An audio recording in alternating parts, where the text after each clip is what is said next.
The Paul Leslie Interviews. It was a few months back we welcomed the one and only Russ Kunkel on our program, and he said, keep your eyes peeled. There's an upcoming tour, the Troubadour Reunion tour with James Taylor and Carole King.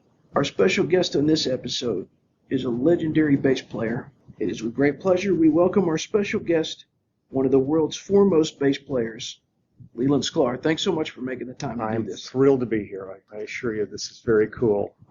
I'm happy to be back in Atlanta and excited about the show tonight. This is a magical tour that we're on.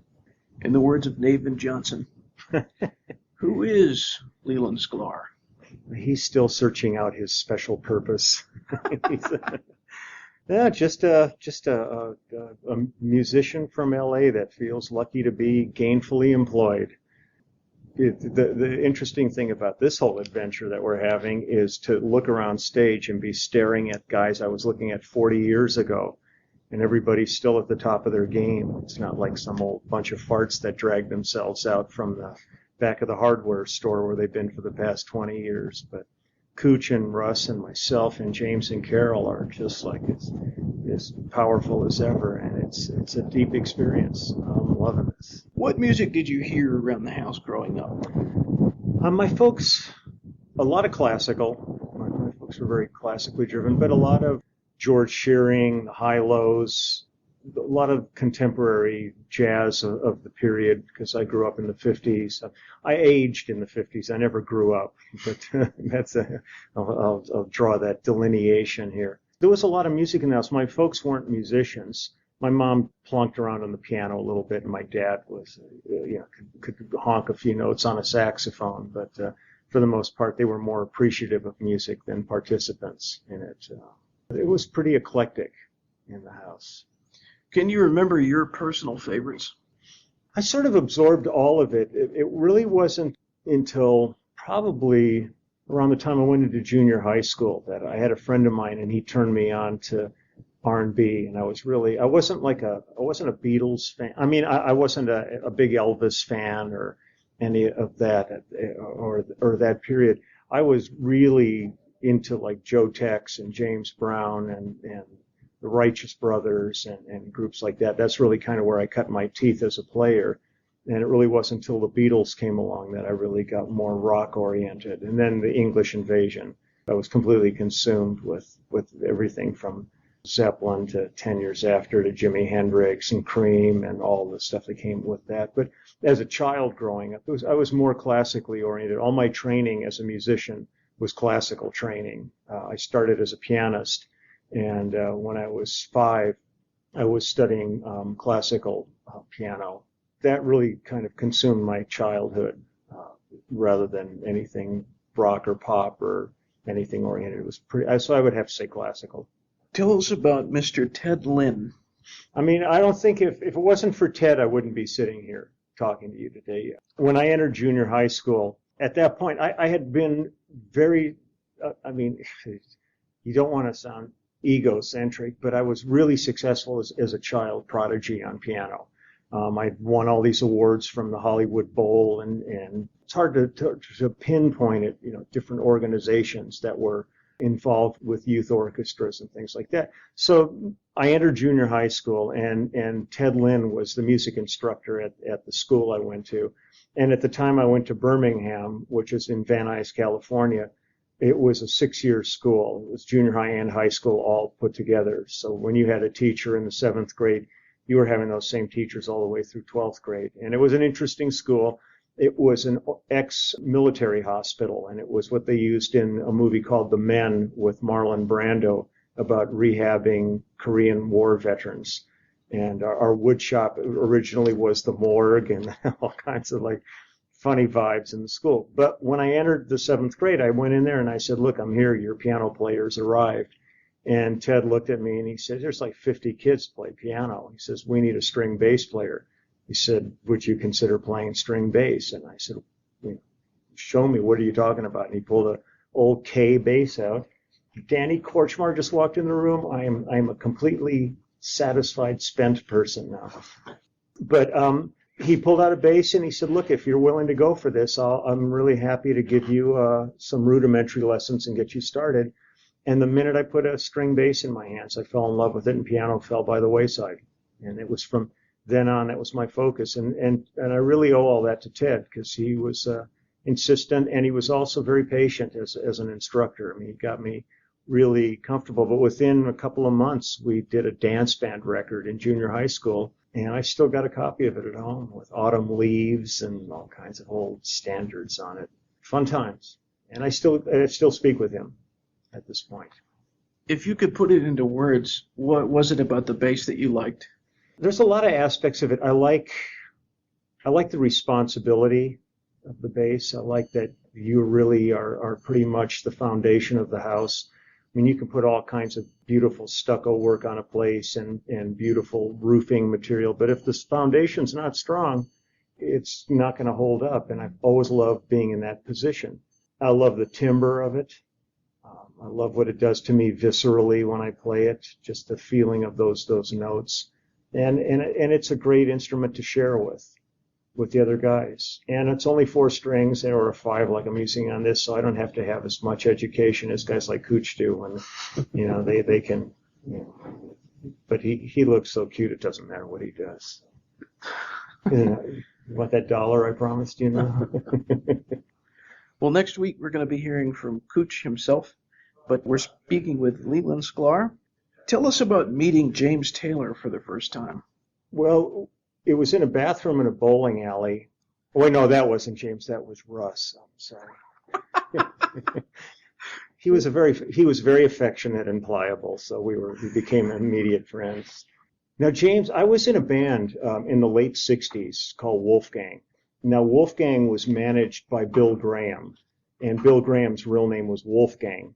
And he ended up, we thought, what better way to suck up to our manager than to name the band after him.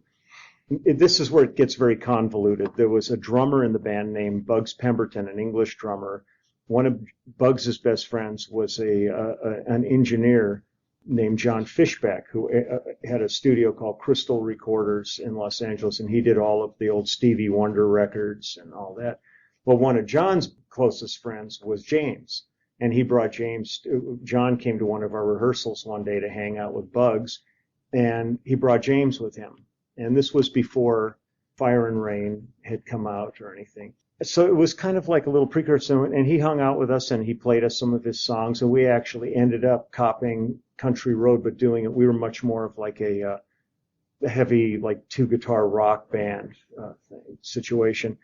We loved his songs, and we ended up doing that. And then I got this call from Peter Asher that through James that they were going to be doing a gig at the Troubadour in Los Angeles, and he wondered if I would be interested, and asked if I remembered James. And I mean, it's kind of like we were all just sort of dancing around each other. Nothing was really going on at that point, and turned out to be one of the greatest kind of serendipitous moments of my life to have had this guy come by the rehearsal and meet him. I was still in college at the time, and after we did the Troubadour, they had like a month-long tour that they were offered, and this is when I hooked up, because I had met Russ back in '68 when he was in a band called Things to Come in Los Angeles. So suddenly I go, okay, I remember when I met you with Things to Come, and then Cooch came on board, and I didn't know Cooch at all. It was all this kind of interesting little dynamic of us all coming together. And we went out on that month-long tour, and I basically, at that point, things took off. I mean, Fire and Rain comes out. Next thing you know, James is on the cover of Time magazine, and all this stuff starts happening. And I walked out of my 5th year of college and never went back, never graduated. I had tons of units, but just kept changing majors and never looked back. And I mean, 40 some years later, we're still out doing it. So it's pretty much a gift. I feel like I won the lottery with this career. You're here on the Troubadour Reunion tour. What has this experience been like? It's profound. It's really, it's profound and deep for both the audience and the band. And that's a really special thing. I mean, we get up on stage every night, and the songbook between James and Carole is so staggering. And like James always says on the show, he says, we were having trouble paring this set down. I mean, we could easily go on stage and play for 3 days and not repeat a song with these guys. I mean, it's absolutely staggering when you look at Carole's body of work, and James is unbelievable too. So, but you're up there playing and you look out at the audience and people are crying, they're singing all the songs. I mean, it's a very deep emotional experience, because this is, for the most part, the whole fabric of the audience's life too. And you can see people are connecting with different songs and different emotions that they've had. But it's really the same for us. I mean, I'm looking at my oldest friends on stage, and everybody, like I said at the beginning, is at the top of their game still.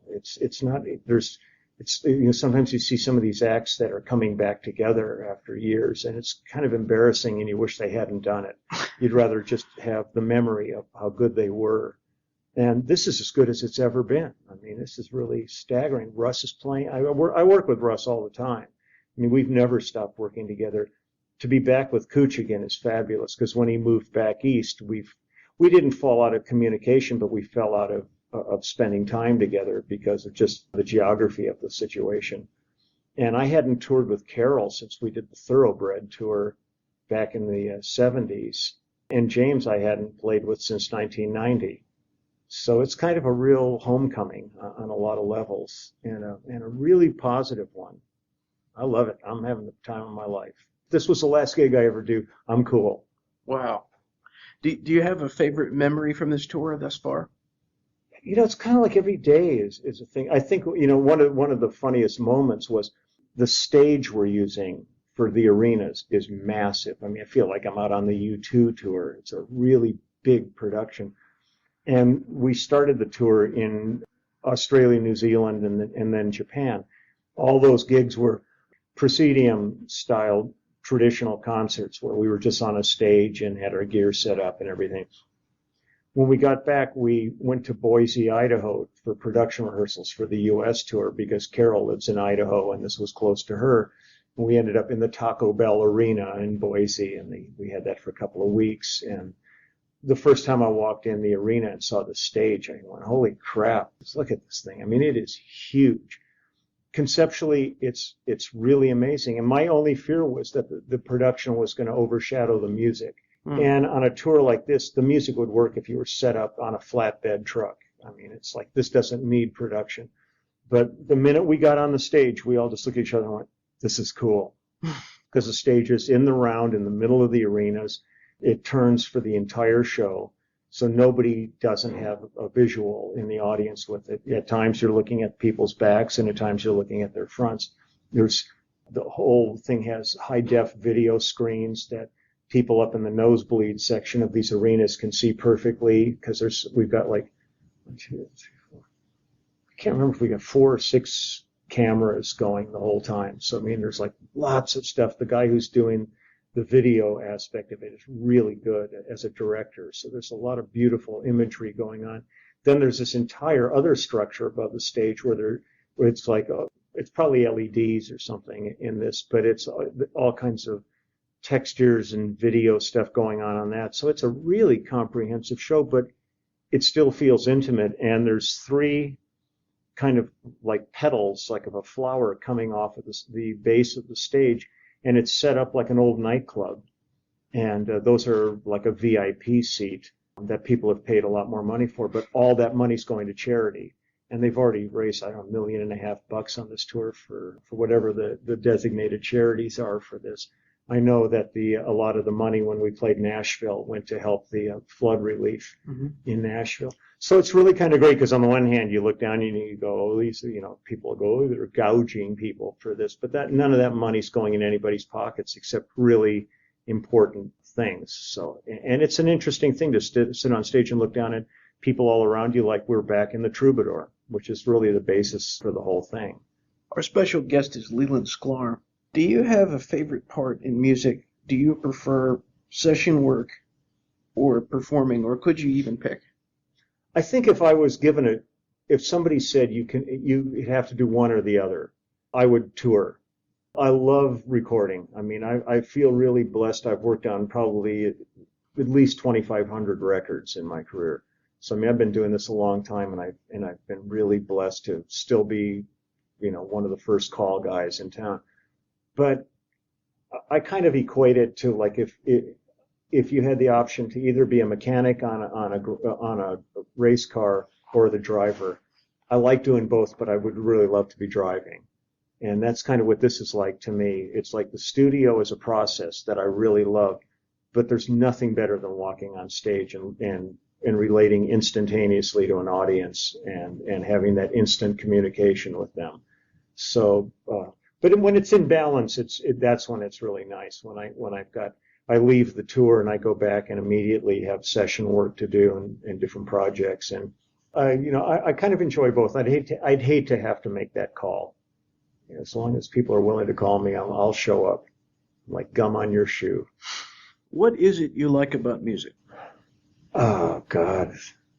There's so many things. I think one of the things I really enjoy the most about it is universality. It might be a word. I don't know. I've been playing a lot of Scrabble. I'll have to go check that one. But it's like I remember a couple of years ago, we were out because I've been working with Phil Collins for years. And we went and we played in Lebanon, and then we went from Lebanon, from Beirut to Jerusalem and played in Israel. And I'll tell you, you get up on stage and play music, and there is no difference in people. Everybody's having a great time.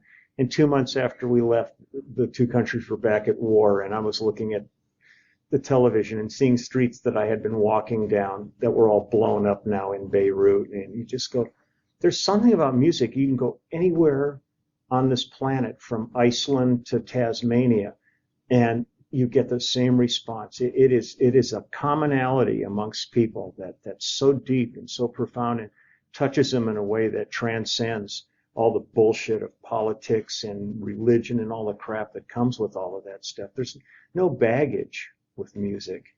And I think that's what really appeals to me the most. I think it's a really special relationship you develop with people. They can't understand the lyrics, yet they sing the songs or whatever. I mean, it's like, it's amazing. And the camaraderie. I find musicians to be a really unique breed of characters. And to have, when I sit there and I look around, the group of friends that I have, I couldn't ask for a better bunch of characters to spend my life with. They're all kind of crazy and goofy and fun and creative and brilliant. And it's pretty magical. I have two final questions.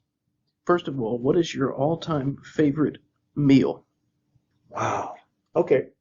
This was really one of the most disappointing experiences in my life.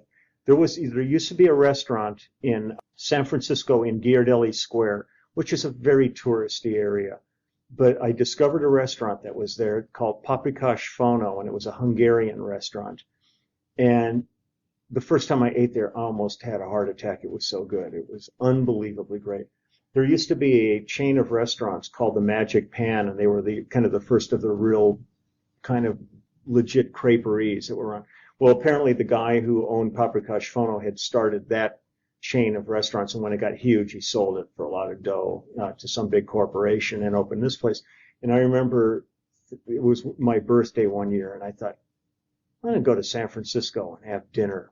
I mean, that'd be good. So flew up from LA, my wife and I flew up from LA and went up there, and I was like so primed. And we walked up there, and they had closed. No. I've never been so disappointed in my life. But that used to be fabulous. And one of the best restaurants I ever ate at, and two of the best meals I ever ate, were at a restaurant called K. Paul's in New Orleans. And Paul Prudhomme was kind of one of the real heavy hitters in the beginning of the Cajun cooking schools. I went in there, and it's funky joint. It's like almost family style. They tables are there. They'll put you at a table with other people. If you're a single and there's 5 people at a table, they'll stick you at a table for 6. And there's sawdust on the floor and all that. Food is just unbelievable. I kind of gear touring around the meals that we get. My final question for the legendary bassist Leland Sklar. This broadcast goes out all over the world. What do you want to say to all the folks who are listening right now? God, I mean, if this could get deep and profound, but of course I'll save that for Cooch. God, it's sort of like I sit there and I turn on the news every day, and there's so much horror in the world that's going on between fighting and oil issues and leaking oil. Try to enjoy as much of life as you can, because we're just obstacles are thrown up every day in front of us. It's a hard thing to weed yourself through all this stuff. So just try to enjoy your life. We have such a finite amount of time in this life. Try to make the most of it and enjoy yourself. Find something you love, like I'm lucky enough to have found, and that, to take your passion and you make it into your life. And I just wish everybody a lot of happiness. There's enough obstacles in the way, so just try to transcend that. And if you ever get a chance to see Russ or Cooch live too, go see them, because you see what real magic of musicianship is all about. And come see this tour if we're still out there. Come on, throw something at me. Eggs. Well, Mr. Sklar, it's been a pleasure to do this interview. Thanks so much. It's an absolute pleasure for me too. And I can't tell you what a treat it is. It's made my trip to Atlanta great. Oh, thanks.